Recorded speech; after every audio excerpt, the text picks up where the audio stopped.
Hi hello everyone, నేను మీ నాని. ఈరోజు మనం సరికొత్త వీడియోతో మీ ముందుకు వచ్చామండి. ఇది ఒక హిందూ దేవాలయం. దీన్ని కలియుగ వైకుంఠం అని కూడా అంటారు. ఈ యొక్క గుడి గురువాయూర్ టెంపుల్ అంటారు. గురువాయూర్ అప్పన్న అని పిలుస్తారు ఇక్కడ శ్రీకృష్ణుడిని. ఈ యొక్క గుడి కేరళలో ఉన్న త్రిశూర్ డిస్ట్రిక్ట్లోనే ఉంది. గురువాయూర్ అనే పేరు ఎందుకు వచ్చిందంటే గురు మరియు వాయుదేవుడు కలిసి ఈ యొక్క విగ్రహాన్ని ఇక్కడ తీసుకొచ్చారు.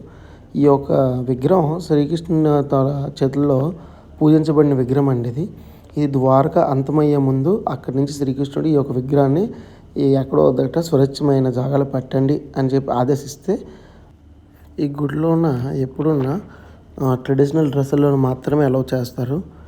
అందరూ ట్రెడిషనల్ డ్రెస్ వేసుకొని వెళ్ళండి. నెక్స్ట్ ఈ గుడి పక్కనే ఉండడానికి హోటల్స్, ఫుడ్ అన్నీ అవైలబిలిటీ ఉంది. గుడికి స్పెషల్ దర్శనం కూడా ఉంది. 1000 రూపాయలు పెట్టి దర్శనం చేయాలని చేసుకోవచ్చు. లేదంటే ఒక 3 గంటల టైం పడుతుంది దర్శనం చేయడానికి. ఈ యొక్క గుడి వాల్ పెయింటింగ్స్లో కూడా ఆ ఒక్క కథ మొత్తాన్ని చిత్రీకరించారు చాలా బాగా. మీరు ఒకవేళ శబరిమల వస్తే ఈ యొక్క గుడిని తప్పనిసరిగా విజిట్